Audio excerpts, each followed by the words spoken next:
What's up guys, welcome back to the channel. Today's video is a Zodiac video. We are looking at the Celtic Zodiac, particularly looking at the Celtic Animal Zodiac. Now, both of these ones I'm about to sort of read to you go off the same dates. A full list of the dates with both their signs will be in the description down below, as well as the links to both of the sites I'm using to read these to you. Both of these sites have either a little paragraph or a button that you can read more on your particular sign. So if it interests you, that is in the description down below. Without further ado, let's get into it. So both of these zodiacs start off with their first sign, starting on January 21, which doesn't really make a whole heap of sense to me because it should be starting with sort of October 28. Ideally it'd be November 1st, but October 28th is the one that comes closest to it, because that would be the sign in power during Salmon, which was seen as the Celtic New Year. However, I'm just reading these to you. So the first one for this, the first one that I'm reading you is the cat.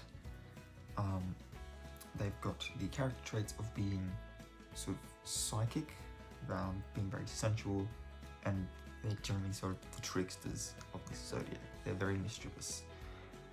They're followed by the snake, who are wise and powerful and have sort of a healing energy, healing aura about them. If you have a friend that's a snake, whether it's physically, spiritually, or emotionally, this is probably a healer friend. The fox is third. They are sincere, they are very stealthy, and they also have a very sexual energy about them. Then comes the bull. These people are loyal, very humorous, but also very stubborn. Then we've got the seahorse. These people are seen as very imaginative, very fearless, and a kind of the shapeshifter of the zodiac. They're very adaptable, they can sort of fit in anywhere, and it could also be they're sort of person of many faces. Like they showed you a particular face, but then they showed that person a face, and that face might be the best for that person, and the face they show you might be the best for dealing with you. But if the other person saw the other face, they'd be like, wow, that's not at all like what you were. So they can be adaptable, which is a good thing, but they can also be sort of, you know, manipulative in that regard as well. Always got to see everything here as both a positive and a negative. Wren comes next. These people are charming and they're more of a caretaker. So if the snake was a doctor, the wren would be a nurse, if that sort of makes a bit of sense. And wrens are also muses. They're very inspirational people. Now, it doesn't have to be for a creative endeavor, which is generally where we think of muses. Think of people having muses if they're an artist of some variety. Your wren friend could just be the one that tells you to get up off your ass and do the thing that needs doing, and makes it exciting and makes it you know, something that you're like, yeah, no, I'm feeling really good about myself and I'm gonna do this thing. That thing may not necessarily be a good thing, again, taking everything as both a positive and a negative simultaneously, but these people are still very inspirational.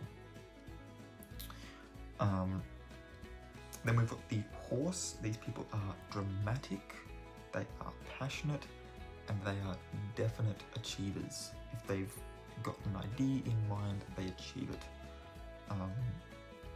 We've then got the Salmon is next. These people are intuitive, they're very goal-oriented, but they're also very fun-loving. They're not going to let achieving their goals detract from the fact that they're also going to have fun along the way. So yeah, we've then got the Swan. Swans are very honourable sign. They're also very intense and they're very faithful. This is your ride or die friend. They will go out of their way to defend your honour, even if it makes them look bad. Following that is the Butterfly. Butterflies are gentle, they are idealistic, they're very peace-loving. According to this zodiac, I am a butterfly. Off of that comes the Wolf. The Wolf is very driven, they are survivors, and they're also the shaman of the group. So they've got a little bit of a magical energy about them. Now whether that energy is sort of an earth magic energy or a fire magic energy, it doesn't really matter. These are the ones that are probably going to be the most in touch with like the elements and you know, probably going to be the ones that seem to just have all of their dreams come true.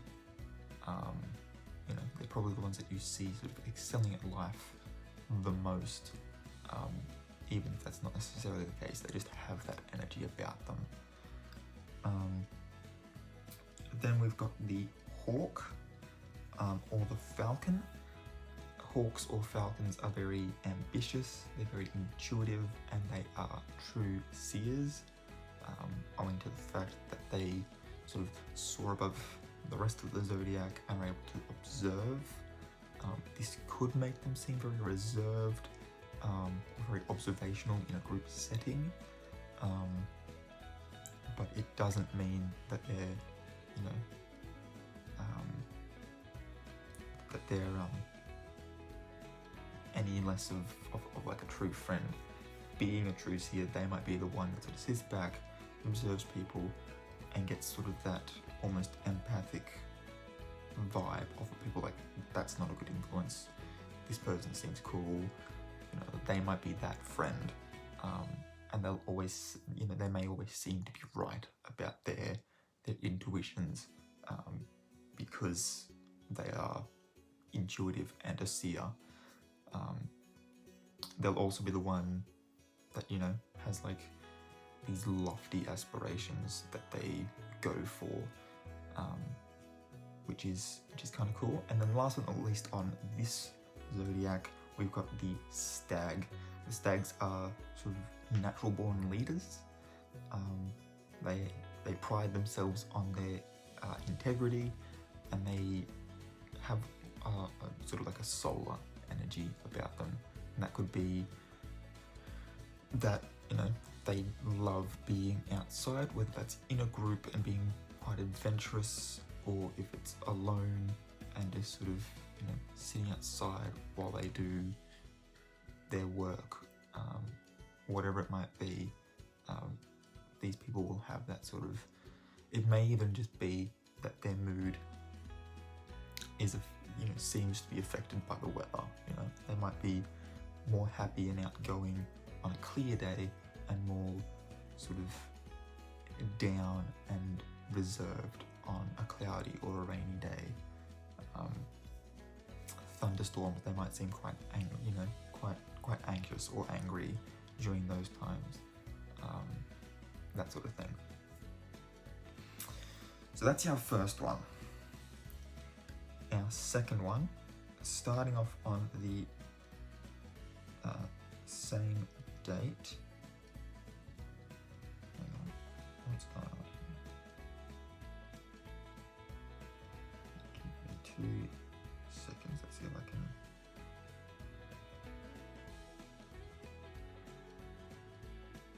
Okay. Cool. So starting off on the same date, January 21, starting there, we've got the Green Dragon. Now this zodiac ties in to one of the two interpretations of the Druidic Tree zodiac, which will be next month. The Green Dragon is generally associated with the Rowan tree, and I will discuss what this means, and I'll even bring this zodiac up again in that video. So this one, the Green Dragon is associated with the Rowan tree, which is the thinker, and that makes them quite wise, quite knowledgeable. They have good intuition. They're essentially what a Ravenclaw would aspire to be, is a Green Dragon. Our next one is the Seahorse. This one is related to the Ash tree, which is the Enchantress, or the Enchanter, depending on your... what would be the non-binary word for that?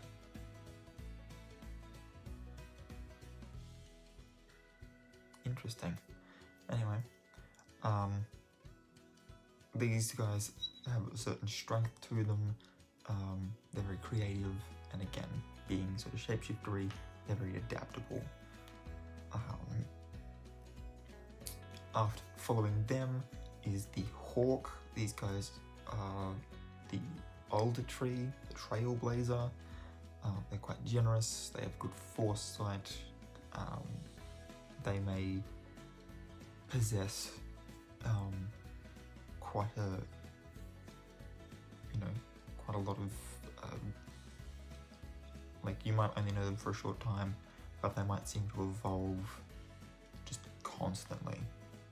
They're constantly, that it might be because they're a true seer and they've got that intuition, that they've got this like philosophy of, you do learn something new every day, and you should allow that to change how you behave and how you perceive the world. And so they're constantly trying to be better than they were the day before. And so they just seem to have a lot of character evolution within themselves, because they're always chasing the perfect version of themselves, sort of thing. Following them is the Sea Serpent. These guys have a very earthly connection. That may make them seem materialistic, if you want to put it in sort of earth sign mode. Very connected to the physical world, and that could come through in them being quite big activists for climate change and how we treat the earth. Or it could be, they're very attached to material possession. One way or the other, they have an earthly sort of physical connection. They're quite reflective, and they do also possess a sort of duality.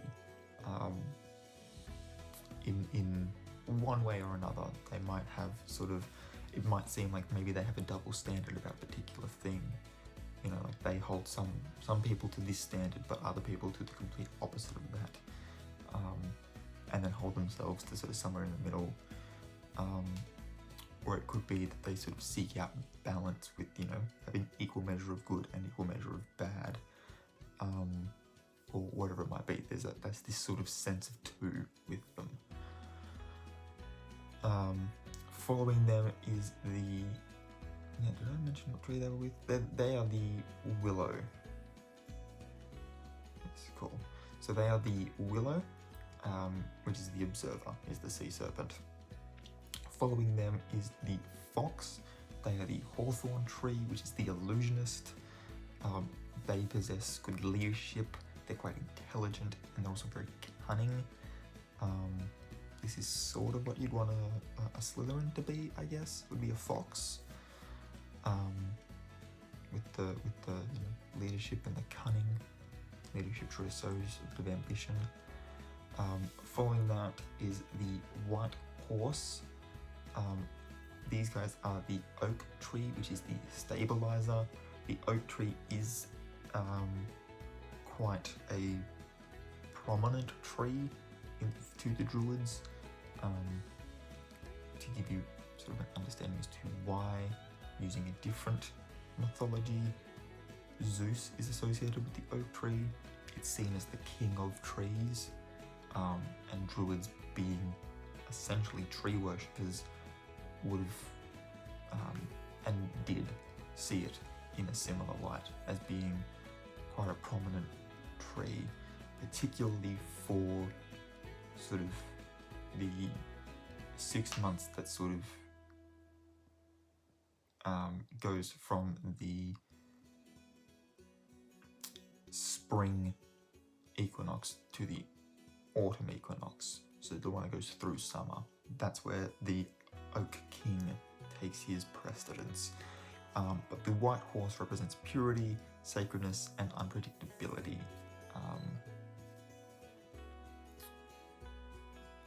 So, giving you an idea there. It is followed by the unicorn, which is associated with the holly tree, and holly is the other side of that coin. Holly is from the autumn equinox to the spring equinox. The Holly King being the one that sort of rules winter, hence why holly is sort of associated with Christmas and Yule. He was said to achieve the height of his power on Yule during that solstice, and that's why he's associated with Christmas now. Why holly is like a Christmas plant. But the unicorn and the holly tree represents fertility, abundance, and faith.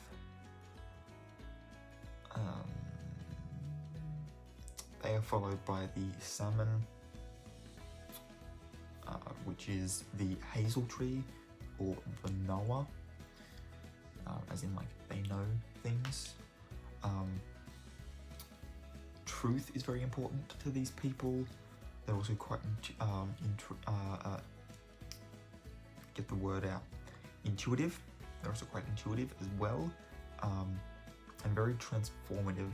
They may sort of over the course of their life have a very drastic transformation. You might know them as one thing when you were like in high school or whatever, but you might sort of come across them again later in life, and they are basically completely unrecognizable. They have a very major sort of transformative arc to themselves. Or it could be that, you know, they're quite good at changing things and transforming things from one thing to another, which, you know, could speak to, you know, skill in artistry, or you know, being a good inspirational speaker or something like that. This is followed by the Swan. It's the vine, which is the Equalizer, and the Swan represents divinity and justice and beauty. It's then followed by the butterfly, and again, according to this one, I am a butterfly. Its tree is the ivy, the survivor. These people are quite idealistic, they're very social, and they're very peace-loving. Some similar traits there as before, particularly the peace-loving bit. It's then followed by the white hound rather than the wolf, and the reed, or the Inquisitor, is its tree. The white hound is loyal, it's patient, and it has a psychic energy to it. We've then got the black horse as opposed to the white horse from before. They are related to the Elder, or the Seeker. and they represent gracefulness. They're quite agile, and they're quite powerful. They have a very powerful aura about themselves. Now, whether that's physical power, mental power, spiritual power, you will still get this sense of these are powerful people. It could even be that they have quite a lot of influence within your sphere, like your social circle. They seem to have a lot of influence over people, and that's just, you know, they could just come across with their charisma, and it's just social power then that they've got. And then last but not least is once again the Stag, and this is the Birch tree or the Achiever, and their strengths here are awareness, strength, and integrity. So yeah, that's sort of a very basic look at this this zodiac. Like I said, I will leave the actual dates with both of the signs below. Obviously, with this second one, I will leave the associated tree next to its name in the description. Underneath that will be both links for both pages, so you can go and have a look, a bit of a read.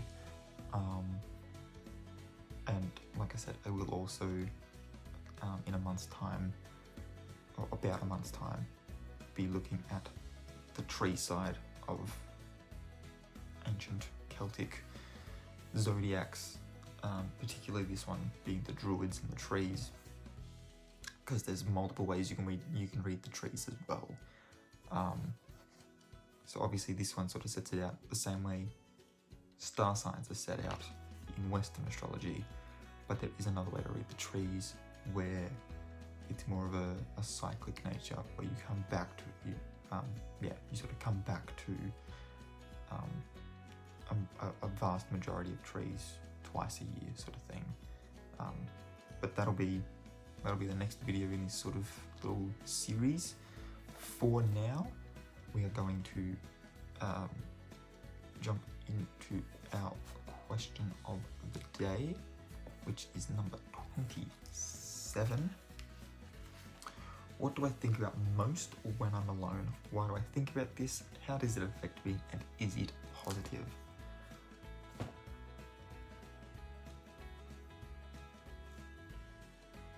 This year, it has been a case of how do I feel about myself right now, and what can I do to improve that idea of myself, because I've been trying to work on myself. So sometimes that thought, or that related thought rather, could be something along the lines of, why have my romantic relationships failed in the past? Has that been a me thing? Has it been something to do with them?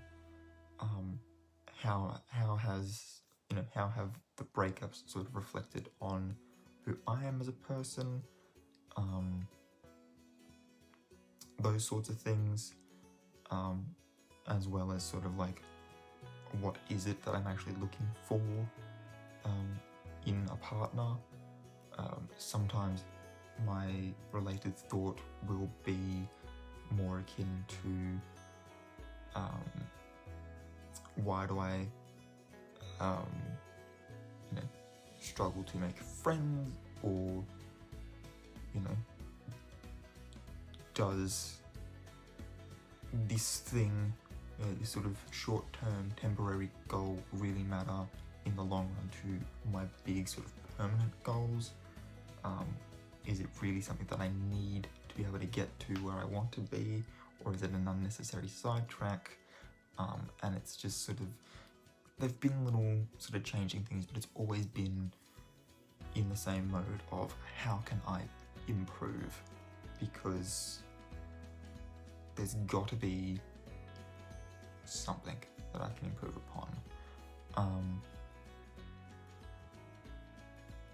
Sometimes, you know, if I'm having a particularly depressive day, it'll be things like, why am I like this, in reference to, you know, like maybe I've made a mistake and I'm just being overly harsh on myself, or maybe it's legitimately been a problem that I've been trying to deal with for years, and despite making some progress, I'm not where I think I could be, and sort of trying to evaluate why that is. There's a whole bunch of things, and I think overall, even when I'm being negative to myself, and like sort of being overly harsh against myself, I think that's just because, in the same way that, like, you know, your parents get disappointed in you if you make a mistake because they know you can do better, in that same sort of a sense, it's because I know that I can do better and I can be better. So I'm not being harsh on myself because, you know, I fucking suck.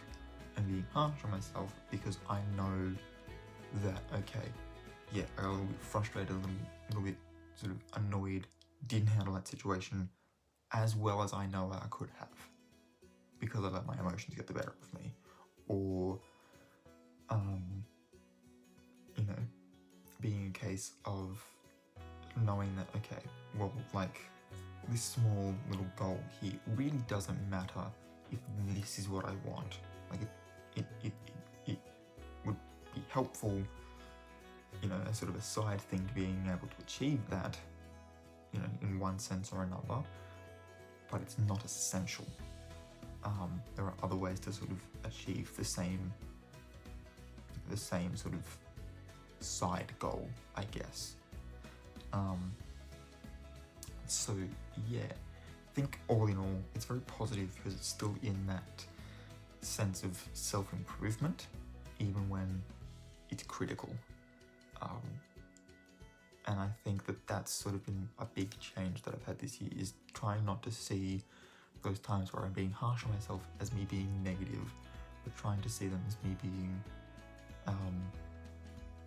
you know, like offering myself constructive criticism, and sort of thinking about it logically and critically like that, as opposed to emotionally as being good or bad.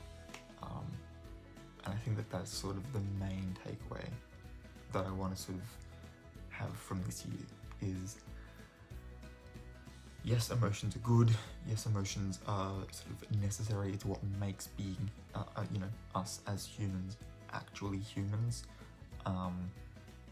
We feel a much broader range of emotions because we have higher intellects and are able to comprehend the small differences between being annoyed and being frustrated and being angry, or being scared and being surprised, you know, and being fearful. I think there's differences in those two categories, just the same as there's a difference between being upset and sad and depressed, or being happy or excited. There are differences there. So yeah, there's differences between sort of the thinking and the looking at things in a sort of analytical sense, I guess, and looking at things through an emotional lens. Yeah, that's my little 2 cents on that question. It will be in the description as well if you want to answer that in the comments. That'd be really cool.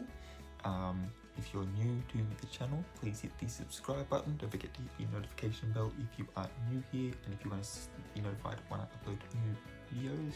If you enjoyed this one, please give the old thumbs up. And until next time, guys, keep your head screwed on.